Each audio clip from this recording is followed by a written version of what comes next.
पुस्तक गंगापुत्र भीष्म की मीटिंग के लिए मैं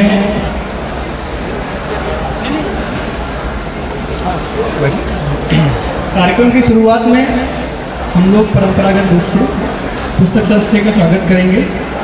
पुस्तक संच देने के लिए मैं सबसे पहले प्रभात प्रकाशन से दीपाली जी से आग्रह करूंगा कि आप आएँ और अंकुर मिश्रा जी को पुस्तक संच देकर स्वागत करें। बहुत बहुत धन्यवाद।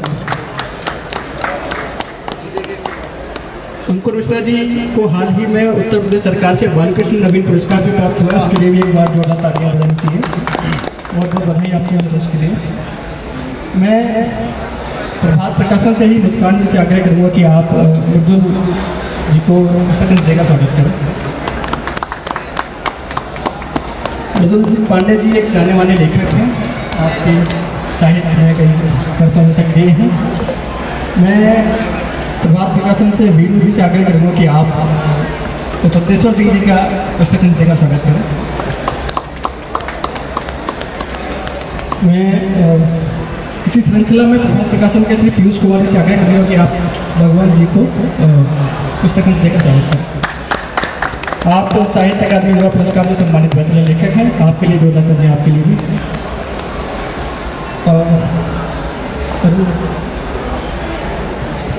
सब आइए, आपका स्वागत कर रहे हैं। मुस्कान जी से आग्रह कि आप आकर अरविंद मिश्रा जी का एक बार स्वागत करें। बहुत बहुत बधाई। कार्यक्रम को शुरुआत में देरी न करते हुए मैं पुस्तक के लेखक अंकुर मिश्रा जी से आग्रह करूंगा कि आप पुस्तक के बारे में हम सभी को बताएं। उससे पहले पुस्तक का विमोचन हम करेंगे, उसके बाद फिर पुस्तक के बारे में बातचीत करते हुए आपको आगे बढ़ेंगे। पीयूष कुमार जी से आग्रह है कि वो मंच के निकट आने का कष्ट करें।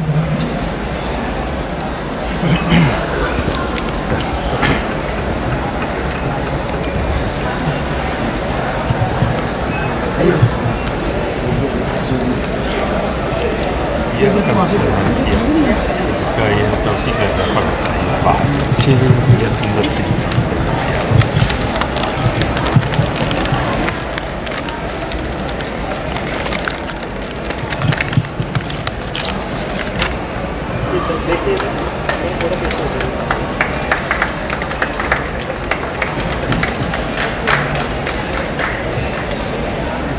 बहुत बहुत शुभकामनाएं। धन्यवाद। अब पुस्तक के लेखक श्री अंकुर मिश्रा जी से आग्रह है कि पुस्तक के बारे में कुछ जानकारी हमको दें।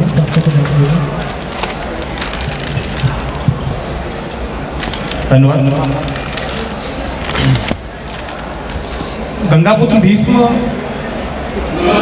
महाभारत के एक कैरेक्टर भीष्म के जीवन पर आधारित पुस्तक है, लेकिन इसमें मैंने ऐसा नहीं है कि पुस्तक में महाभारत पूरी लिखी हो या महाभारत की कहानी लिखी हो।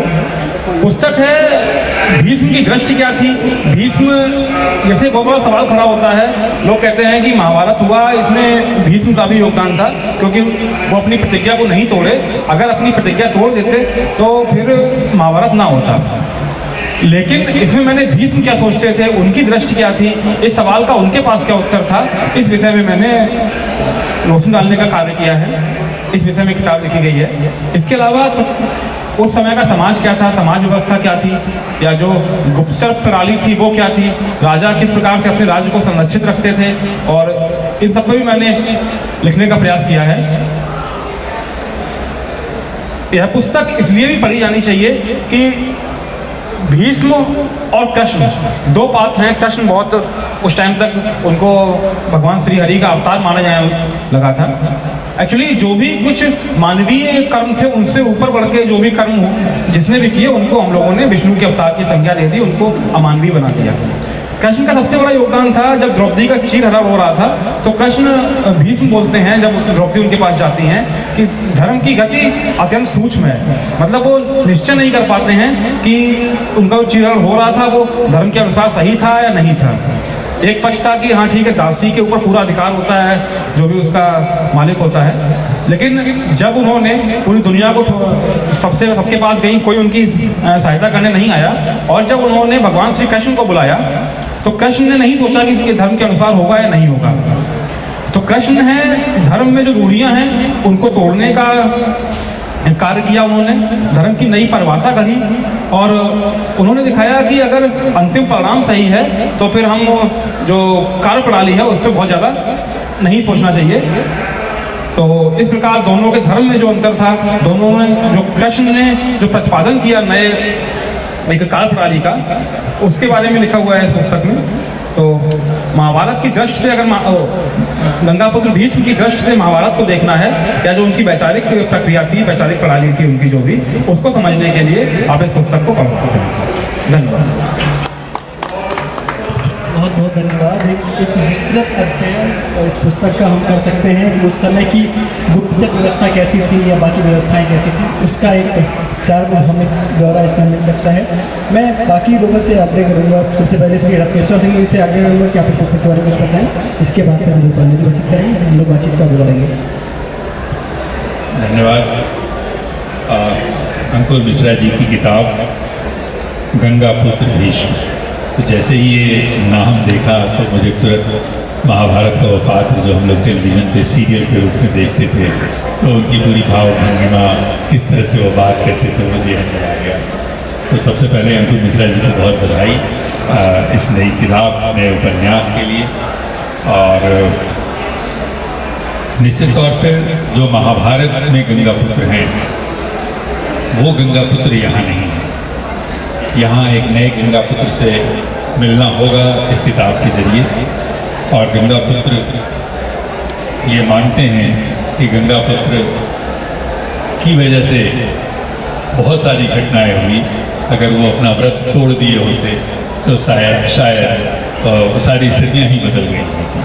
तो अगर क्या होता, मगर क्या होता, और गंगापुत्र किस रूप में आज युवाओं की नज़रों में देखे जा सकते हैं, देखे जा रहे हैं, एक नई दृष्टि के साथ अंकुर मिश्रा जी ने प्रयास किया है। गंगापुत्र भीष्म नाम में ही बहुत आकर्षण है। अब मुझे विश्वास है कि किताब खूब लोगों को पसंद आएगी। और निश्चित तौर पे जो हमारे महाभारत या रामचरितमानस या पुरातन या वैदिक या दूसरे समय के पात्र हैं, उन पात्रों पर इस समय उपन्यास लिखे जा रहे हैं। तो ये निश्चित तौर पर गंगापुत्र भीष्म एक महत्वपूर्ण उपन्यास होगा।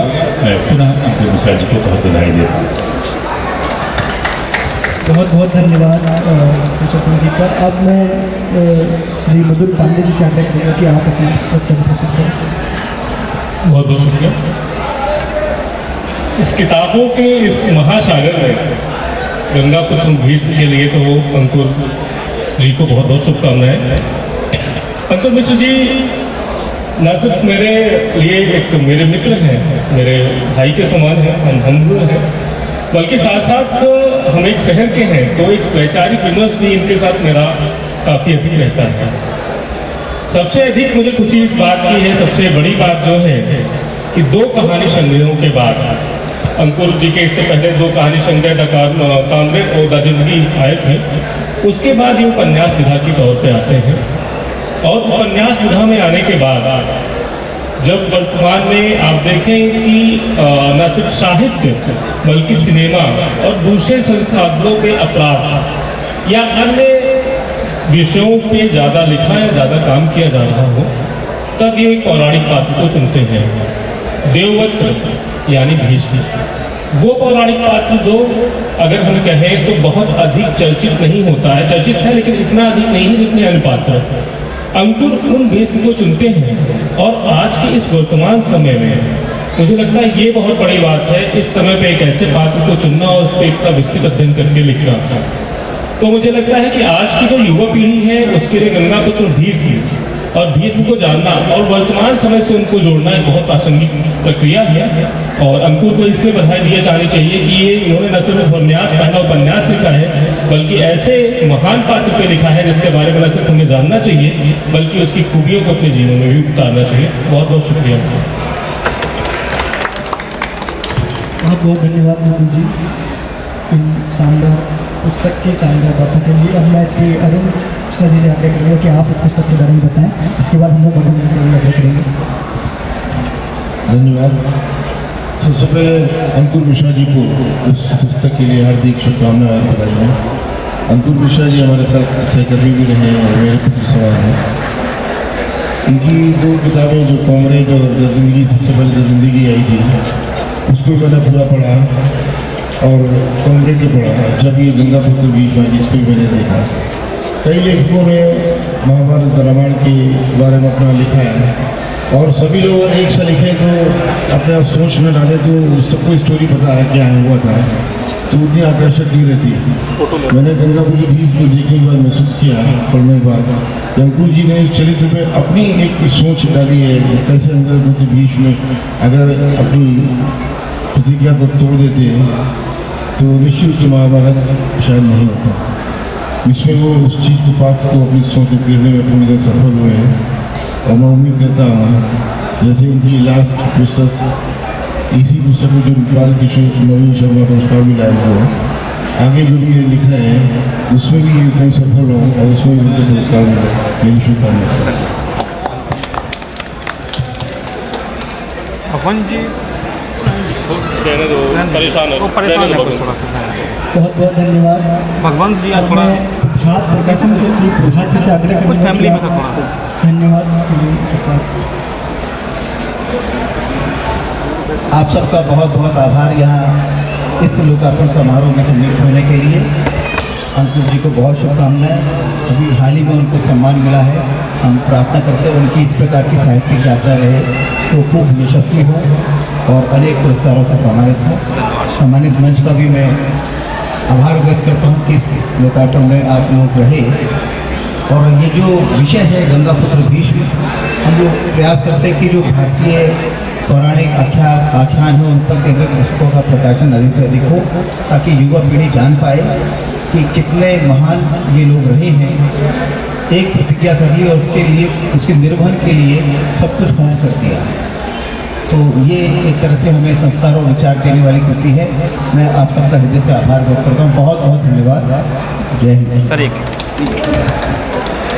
मैं इसके साथ ही अपने प्रकाशक प्रभात प्रकाशन का बहुत बहुत धन्यवाद देता हूँ कि उन्होंने पुस्तक को इतने अच्छे साज सज्जा के साथ प्रकाशित किया। और सबसे महत्वपूर्ण है कि किताब आती हैं, कई किताबें आती हैं लेकिन लोगों तक पहुँचती, जब आप विचार कहीं रख रहे हैं लेकिन जब लोगों तक पहुँचेंगे नहीं तब तक कुछ नहीं हो सकता है। तो इसमें प्रकाशक बहुत महत्वपूर्ण भूमिका अदा करते हैं और मैं एक बार पुनः प्रभात प्रकाशन का बहुत बहुत धन्यवाद।